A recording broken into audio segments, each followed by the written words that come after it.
The following content is provided under a Creative Commons license.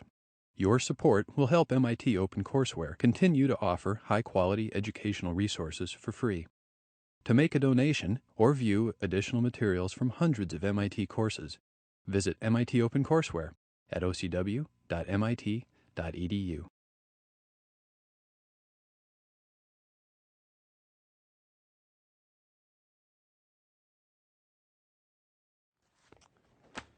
I gave you an extension for your paper Wednesday, so you don't have to ask. It's just automatic. If you want to give it to me today, that's fine too.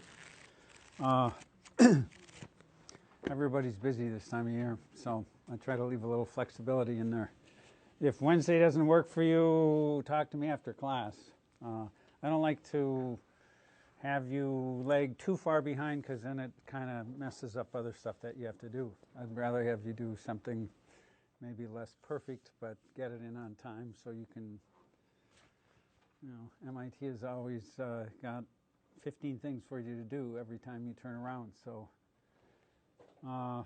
okay, so we are now looking at a number of works, post-Darwinian works that came out after the origin. Not that they wouldn't have come out without the origin, but certainly this book wouldn't have. This book, Butler's Erewhon, which is nowhere spelled backwards, more or less, is it's a type of utopia, what we call a dystopia. And it's kind of riffing and playing with some of the ideas of evolution. And it is a satire. So satires are hard for people to read. A lot of people just don't quite get the satire because, it seems to be saying things that are totally outrageous, and yet it's saying them that are in a way that's tongue-in-cheek. And so with Butler, you have to sort of think a little bit before you interpret what he's saying literally, because there are all kinds of weird little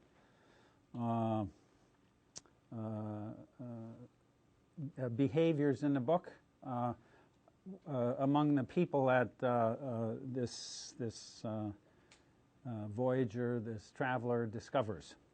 So I thought maybe it'd be helpful for us to say a little bit about utopias before we read before we get into the book.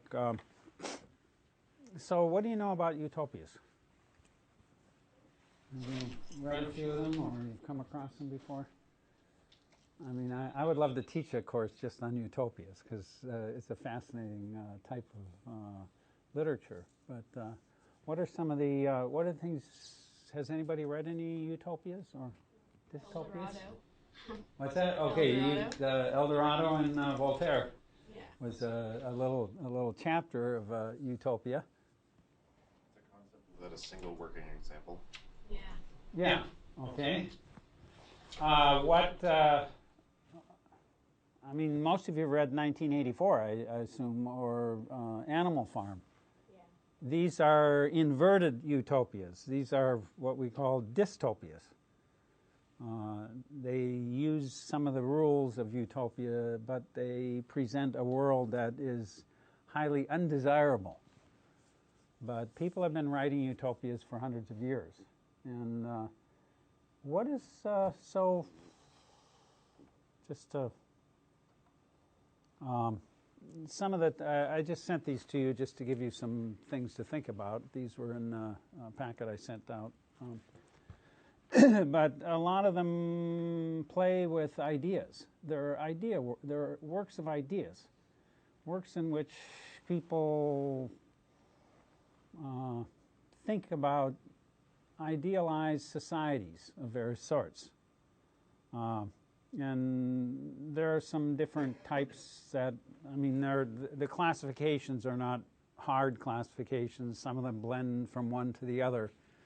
But they tend to come out in a variety of forms. Of course, there are the earthly paradise utopias. People have written about worlds in which they imagine a sort of perfect condition for humans. And examples of this would be old myths and also, in some sense, Genesis. The paradise of the Bible, and other religious traditions have sort of paradise-like conditions where people may have lived before they committed some terrible sin and were thrust out of the paradise. So this idea of paradise is very much. Here's Earthly Paradise of Bosch, famous artist, and he's. This was done in 1510, and you sort of, if you study this, you see all forms of pleasure. This is a kind of an earthly paradise where everybody's enjoying, some expression of the senses. So oftentimes earthly paradises have some of the traits are, complete comfort and escape from the ills of the world. It's a very non-Malthusian world, this sort of type of world that might exist. And of course, we're always interested in. There's something about these a world of paradise that's attractive. And we do our best with our technologies and so forth to create better surroundings for ourselves. So this is a kind of a human impulse to improve the conditions of existence, as Darwin might say.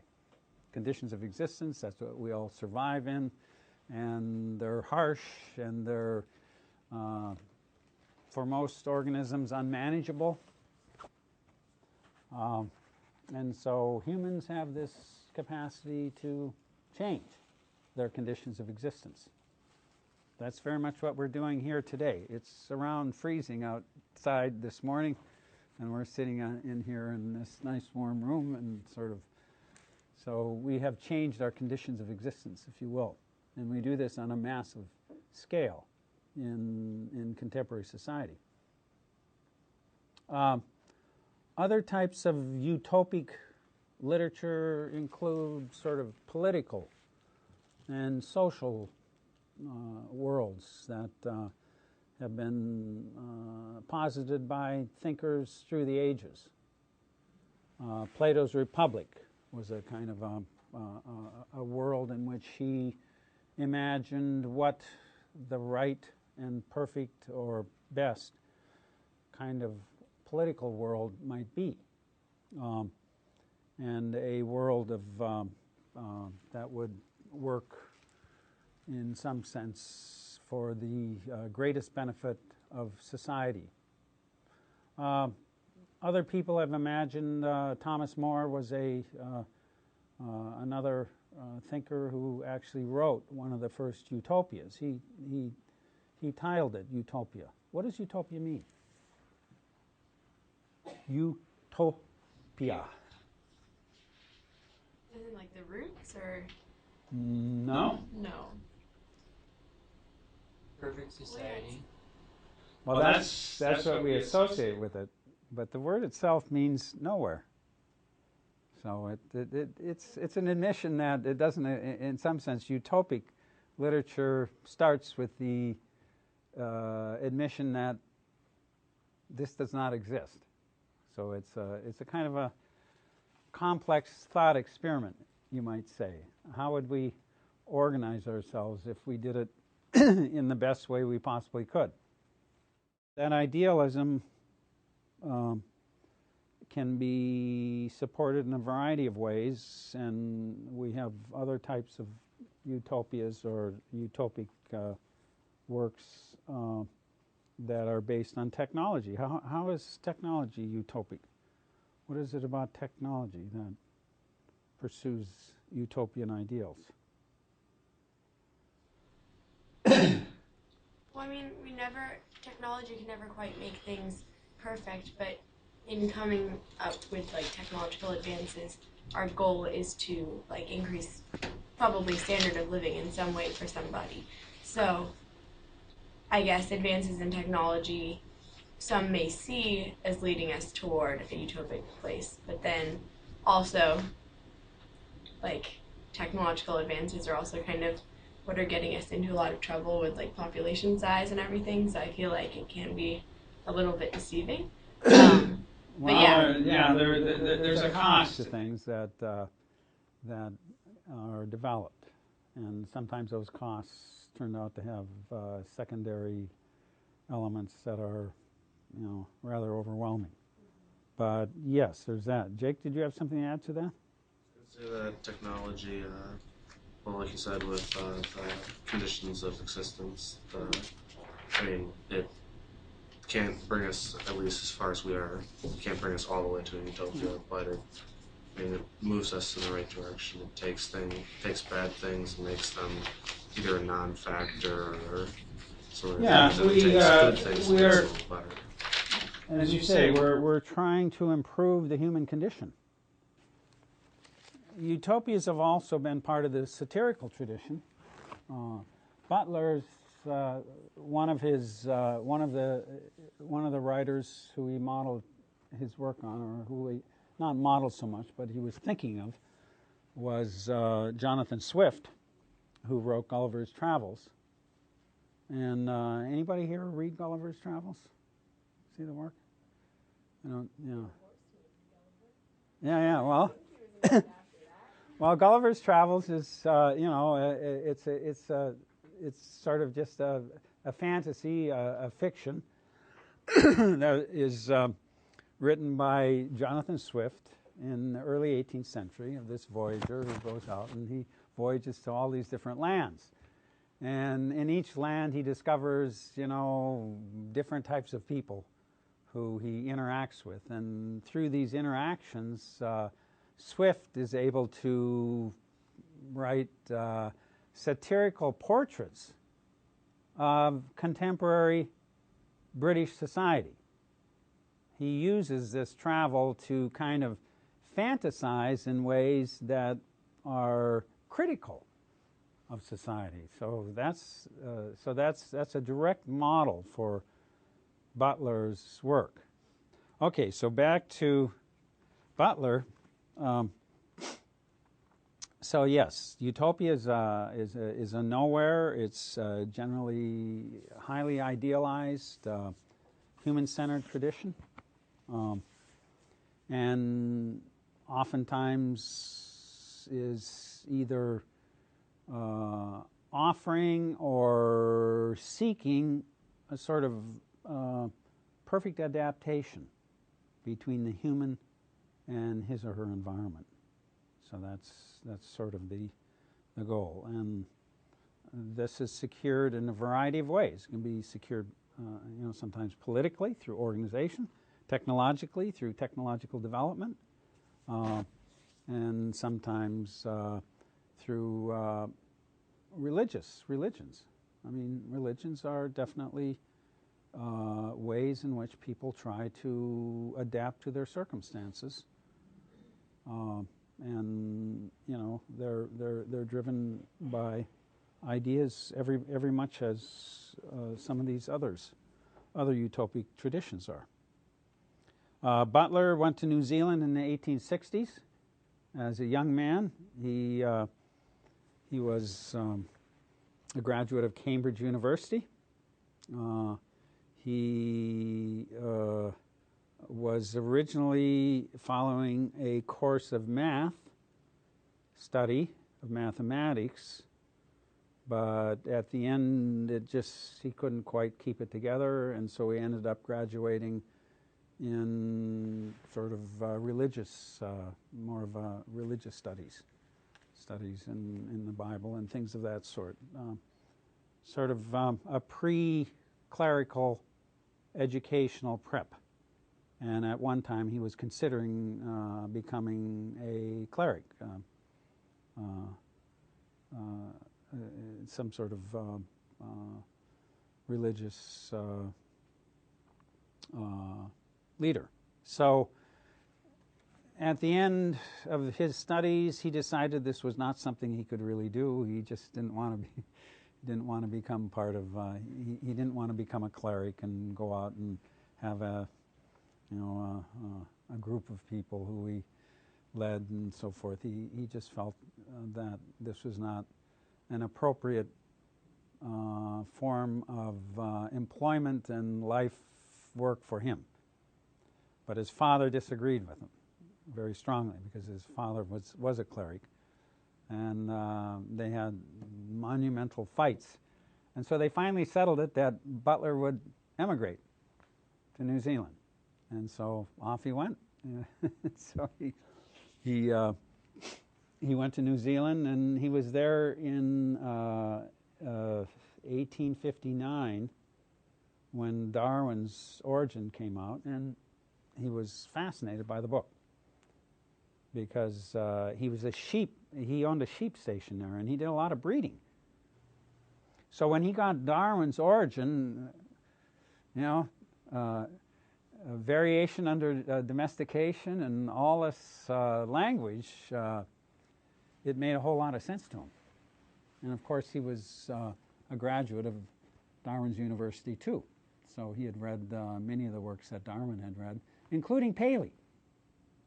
And Paley turns up back in this book. And in fact, Paley is one of the key objects of the satire. And in an interesting, not in a nasty way, but in a fascinating intellectual way. Okay, so this is the setting for this work. Okay, so excuse me, Erewhon. What's going on in this book? What are some of the things that you noted here? And what are some of the big ideas here that Butler? It's a tale, yes, it's a tale of a guy who goes over the hill. Actually, this hill was, if you go way back up in this area up here, someplace up here is actually where he actually went up there. So the start of the book actually is quite accurate. He was a pretty good hiking. He was a budding mountaineer, not quite there, but he was pretty good on his feet. And so this is the mountain range that the narrator in Erewhon goes over, and he goes over this mountain range, and as Candide did in Voltaire's Candide, over the mountain range into this world, this kind of new world, and it's a kind of a utopia. So it's going to be a thought experiment. That's what it is. It's a whole bunch of encounters, and he develops a society. So what are some of the characteristics of this society that he discovers? Claire? Well, anything to do with illness is almost like a crime. People are imprisoned if they're seen as being sickly at all, whereas like things that people would be imprisoned for in our world aren't punished really at all. Okay. And it seems like beauty and aesthetic things are very selected for. Okay. Yes. So he says here, here's a short, here's a quote. Lastly, I should say that the people were of a physical beauty which was simply amazing. The women were vigorous and had a most majestic gait, their heads being set upon their shoulders with a grace beyond all power of expression. The men were as handsome as the women were beautiful. I felt simply abashed in the presence of such a splendid type, a compound that is all that is best in Egyptian, Greek, and Italian, so on and so forth. What's he encountering here?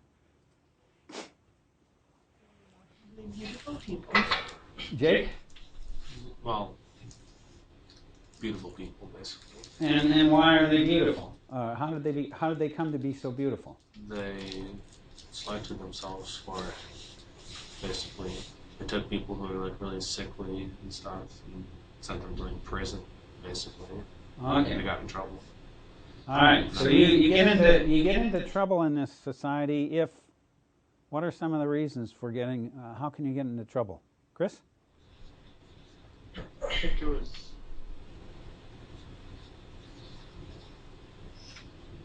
for. I can't remember an example. Okay. Probably anything mechanical, right? Or any sort of. Oh yeah. If you have a watch or anything mechanical, watch out. You're gonna get. We'll come back to that. That's a big error or crime. It's a type of crime. Yeah. One that I didn't really understand was that you weren't imprisoned if you committed like theft. I Yeah. didn't really understand that.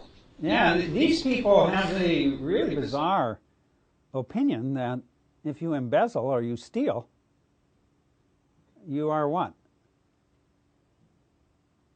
They don't treat it as a crime, do they? They treat it as an illness. You are ill. You should be, you need to get help from your local straightener and, and yet if you have pulmonary consumption, i.e. TB, tuberculosis, how do they treat that? Lock you up. Okay. Is allowed to persist in their beautiful Okay. society. Charles, what do you think of this arrangement? I think it's kind of a reverse. It's like he's trying to reverse just the kind of the values and the underlying fabric of society between society he portrays and our society. And it's just there's like a humorous aspect to it. Okay. That kind of it's a little bit satirical. Just there's like a little bit. It's a lot satirical. Yeah. Obviously, that's subjective, but Yeah. I think there's like an element that really just makes you think about why. Okay. Yeah. That's yeah. Jake. It occurred to me that while this isn't a perfect analysis, that at least to some extent it seems like the selection forces in Erewhon are switched in from the ones we have, where the natural selection forces in our world are the ones that the people put pressure on there, like the sickness and that sort of thing, and the one that people put on here are more of the natural. Okay, now you're getting at something. Yes, there's something going on here with this selection and this whole phenomenon. And think Darwin. Darwin's world in the origin, humans are outside. How does Darwin's world work? Does it work like our social world, or does it work like this world that Butler's painting for us? In some sense, a thought experiment is this. What would a society look like if it behaved according to Darwinian principles and strengthened those principles?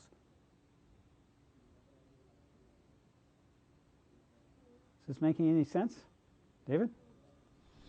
Well, it's sort of a difficult question to answer just because Darwinian principles say people act based for their survival and for reproduction, pass on their traits.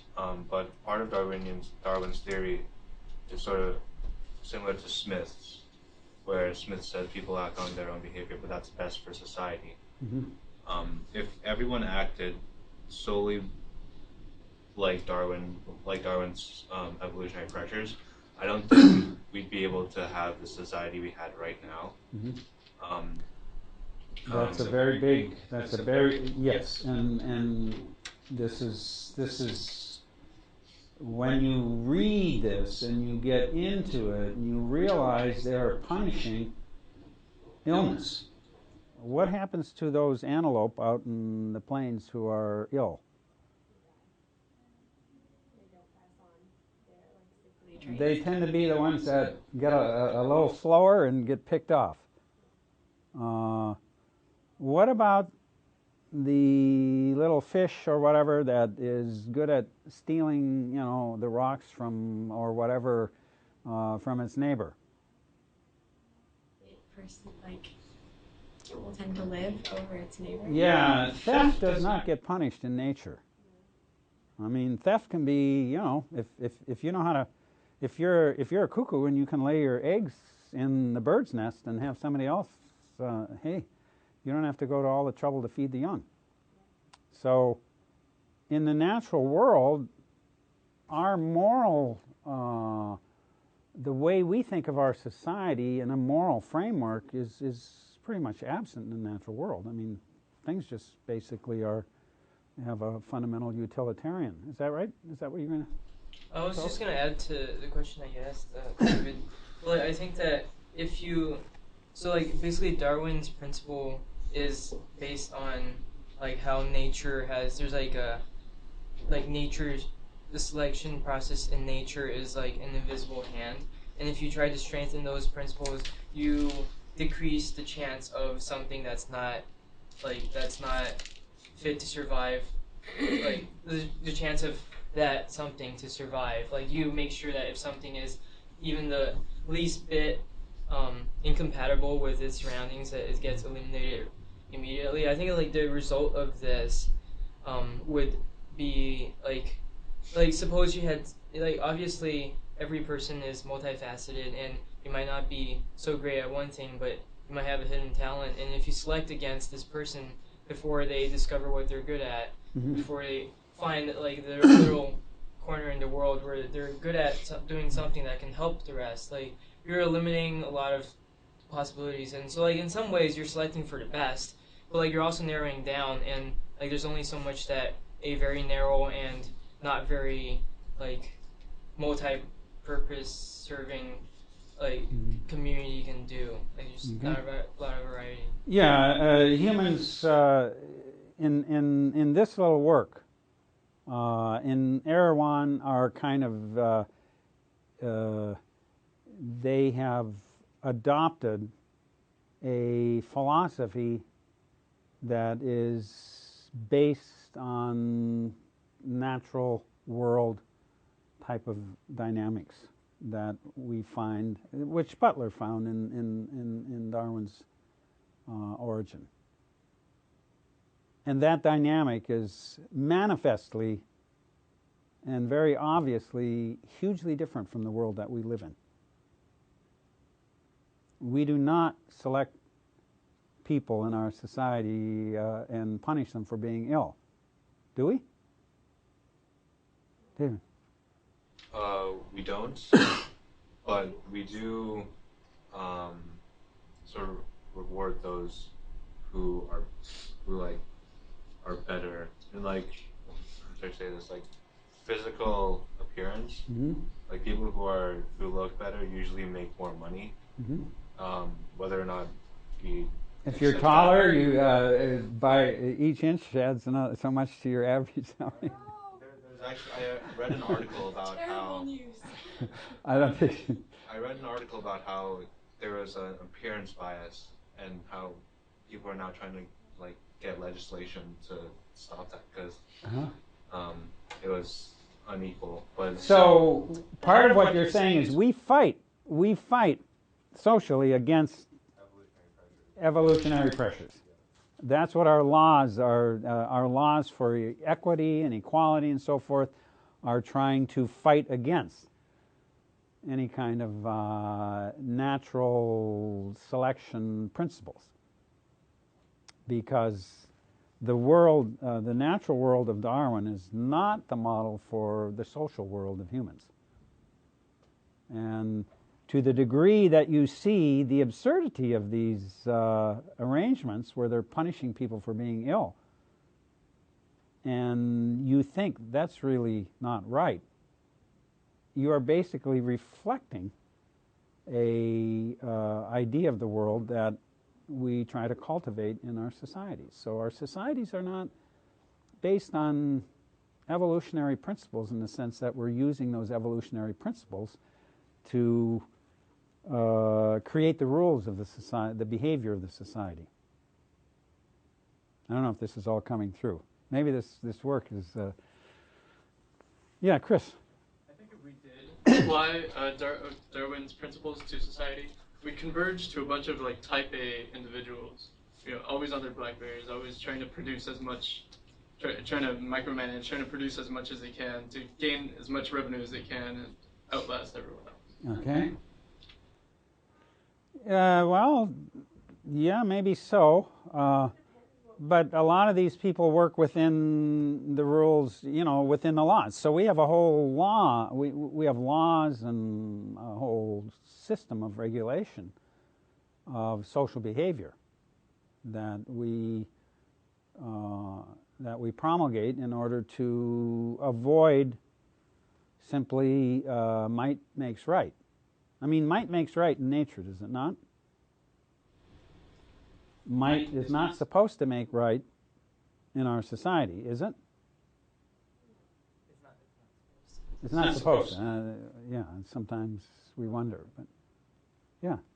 I'm going to disagree with pretty much everything that's been said in the last 5 minutes, because I think our society is much closer to this than we're willing to admit. We absolutely punish people for illness. Okay. Anytime someone is schizophrenic or bipolar or has all stuff, we put them on drugs, we lock them in hospitals. If someone's underachieving, they suddenly get punished, not in a direct way, but they absolutely get pushed down to a level of society that can absolutely be considered punishment. We're not willing to look, we don't want to look at our world and say that's it, and so we can step aside, but I will stand firm, absolutely, that we do this all the time. Well, but there's punishment in the sense that they get looked down on by society, but it's not punishment in that they don't get to reproduce. Well, how do you want to make them? Because this thing is, you can change the metrics slightly, but once you can pick whatever you want, but we'll always have that form of punishment. And one of the things is, if you steal a watch, that morals can be, at least according to this culture, morals are sculpted. Morals can be moved, but when you have genetic material, you can't change that. So if someone's sick, lock them away, because without technology, there's nothing we can do to fix that. But if we have a good, upstanding moral code, we can send someone to a straightener and just correct their kind of cognitive structures to make everything better.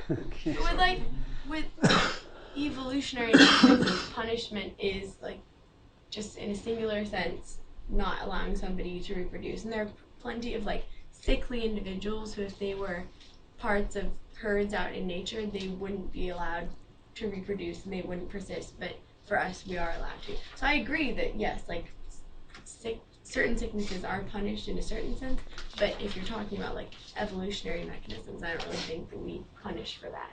But I'm not. Okay. Yeah. Well, I have to say, I think you're both right, because this is what Butler's trying to do. He's trying to make us think a little more deeply about how people really do behave. The development of eugenics in the 19th century. So we're getting in. This book is taking us into that territory. It's a satire, so he's not recommending anything in this book. It's a book to try to make you think about what is the base of your society. Is your society entirely a natural thing, an expression of natural principles, or is it something quite different? It's an effort to fight the world, or to resist becoming part of this natural world that Darwin had painted with such force and compelling detail. And so Butler is saying, okay, that world exists out there. But is that the world in which we exist? Are we trying to recreate that world? And I agree with Devin. I think his answer is highly ambiguous. Because yes, ostensibly we fight against what we call injustice. The punishment of the weak, and holding people who are unfortunate to in some way as responsible for their misfortunes. But there are it's not just that simple. There are other elements that we still express in spite of ourselves, or in spite of the ideals that we espouse with our laws and our social and our religious principles. And so he's not arguing for it. He's just trying to make you think about this and sift through the world you live in and try to understand it in a little more complex way. So why are these people so down on machines? What is it about machines that they think compromises their society? Because they find his watch and he gets thrown in jail. And he can't resist mentioning Paley. He says Paley said that even, quote, a savage who saw this watch would know it was made by some deliberate force, and so on and so forth. Why are these people? Why is this culture so afraid of watches? Devin. To pull out a quote, I learned that 400 years previously, the state of mechanical knowledge was so far beyond our own and was so advancing until one of the most learned professors of hypothetics wrote an extraordinary book from which I propose to give extracts later on, proving that machines were ultimately destined to supplant the race of man and to become instinct in the vitality of its different form and superior to that of animals as animals of vegetable life. So, okay. Prophet wrote a book. That is the mad professor who we're going to read his theories for the next class, because he has this whole theory about these machines having the capacity to evolve. They don't necessarily do it all by themselves, but they have help from humans. But there are many examples in nature where other organisms help other organisms reproduce. So we're going to get into that in a big way for next class, but that's part of it. So there are potential competition. What are these machines also doing as far as the fitness of the individual? What do machines do? Machines have any impact on the the fitness of the individual? Jennifer.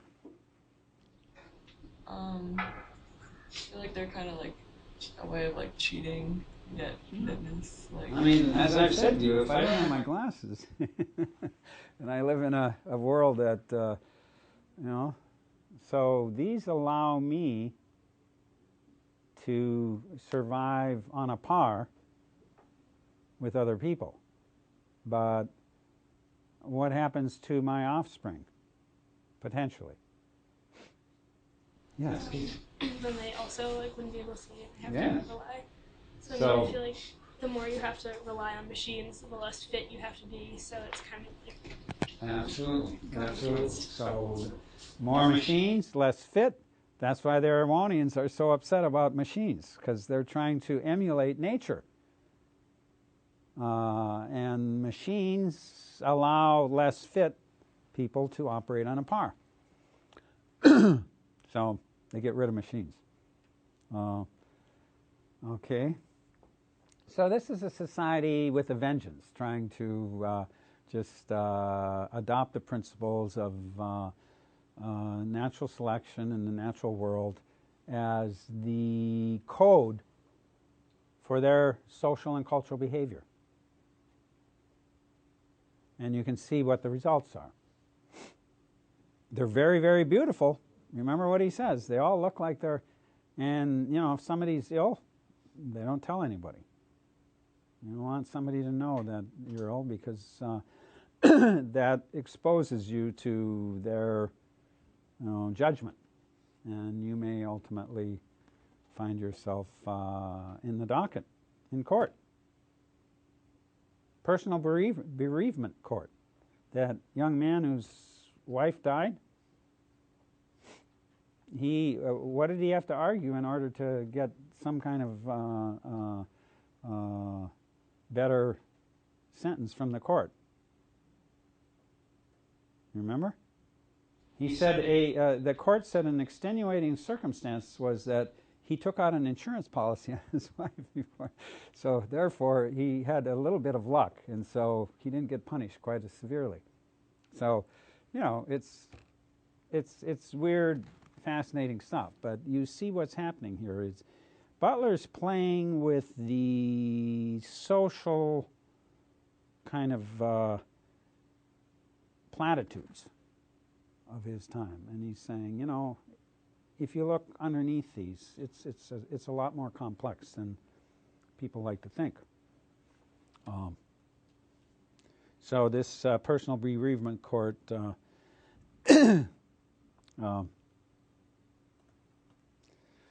well, mid-Victorian England has developed partially out of this tradition of naturalism, if you will.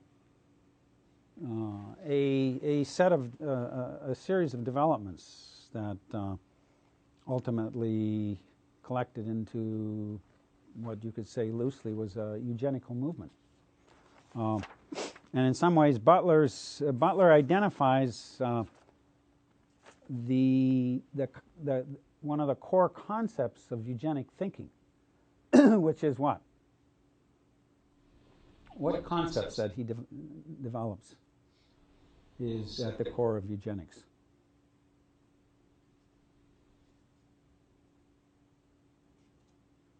I guess that you can make a perfect society by only allowing people who exhibit traits of extra abuse. Yeah. That through social policies and various kinds of top-down principles, you can steer the society toward a greater average health and capacity. So the selection of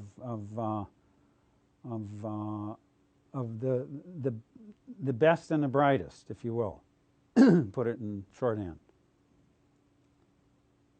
Eugenicists were concerned that contemporary societies, to the extent that they promulgated the principles of treatment, equal treatment of people, and the laws which protected people who were vulnerable, the eugenicists were concerned that this was leading toward weaker populations, in the sense of Butler. Because, you know, on the sheep farm, you really do. You select the strongest to breed, and you know, you get a better herd, and you just keep doing that, and eventually your herd gets better and better. And so eugenicists were aware that one way of thinking about society would be to try to find ways to use those principles. Now this, as I keep saying, this is not what Butler is advocating. It's just he's trying to get you to think along these lines so that you understand some of the implications of it. I mean, when you see this poor man with pulmonary consumption being sentenced to hard labor, you realize how absurd it is. However, he's tricked you into thinking about the cost of that. And the cost of that is, you know, that, you know, there's this other side. So there was a lot of sort of eugenical thinking that developed in mid-Victorian England. And Darwin was not a eugenicist, but his cousin Francis Galton, who was pretty influential and was a brilliant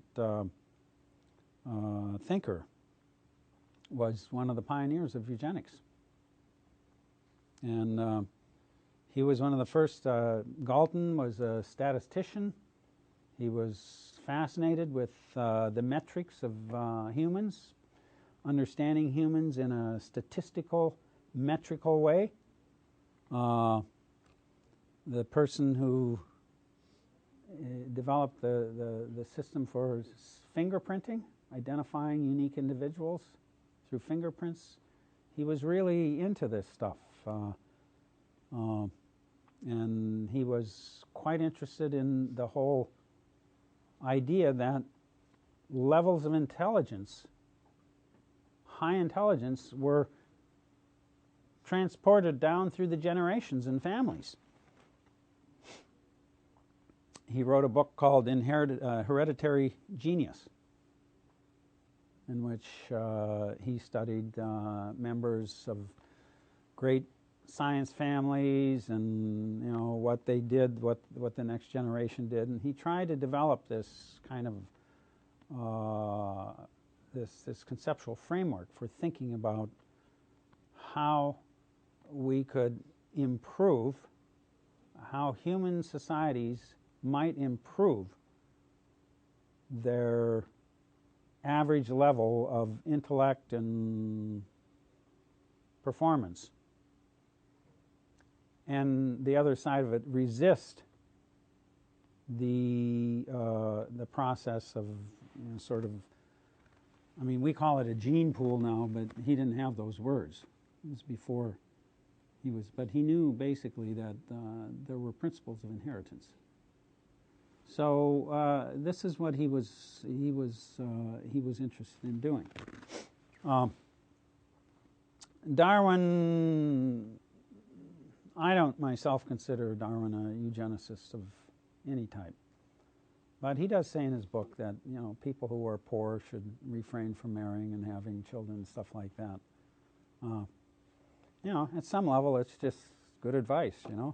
Can't afford to try to work within your means. So, but his cousin Galton was much more into understanding some of these principles, and a society developed in England, the Eugenical Society of London. We're going to read a work later in the term by Thomas Henry Huxley, which attacks this whole movement of eugenical thinking.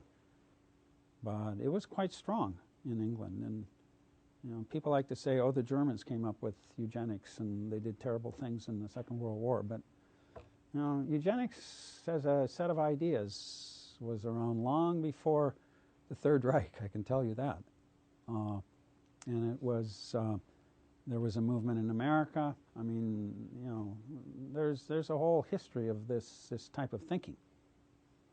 And it emerged out of the kind of naturalism that Charles Darwin was part of. But it just indicates that, ideas can be used in a variety of ways. Darwin, as I said, did not use them this way. He was not a eugenicist. I mean, there may be somebody who wants to argue that, but I certainly don't. But Galton definitely was, yeah. How does social Darwinism relate to eugenics? It's an expression of eugenics. Social Darwinism and eugenics are the same. Yeah. Okay. Yeah. So we'll see more of this. It's just it's a side of this kind of thinking that needs to be understood and addressed. And Butler here is one of the first, a harbinger of this whole wave of thinking. But Butler, there's nothing in his work that suggests that he was a eugenicist, but in his Erewhon, he's sort of exploring this territory and opening him up and saying, here are ways in which you can think. Here are ways in which you can use Darwinism to think about society. Be aware. Just a couple of things before we leave. What about the religious establishment? Did anybody get through the musical bank section?